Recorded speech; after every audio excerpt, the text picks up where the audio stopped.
بسم اللہ الرحمن الرحیم۔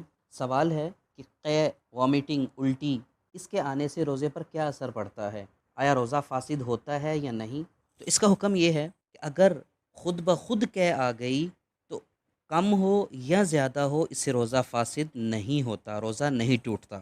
لیکن اگر جان بوجھ کر قے کی تو منہ بھر کر ہو تو روزہ ٹوٹ جاتا ہے، اگر تھوڑی بہت ہو تو اس سے روزہ نہیں ٹوٹتا۔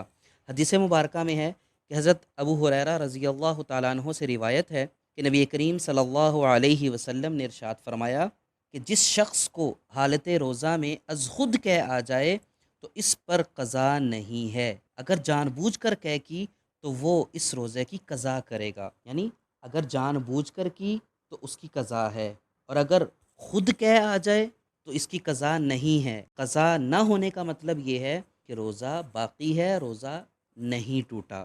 اگر روزہ نہیں ٹوٹا تو قضا نہیں ہے، اگر روزہ ٹوٹ گیا ہے تو پھر قضا کرے گا، اس کا کفارہ نہیں ہوگا۔ اللہ رب العزت سمجھ کر عمل کرنے کی توفیق عطا فرمائے۔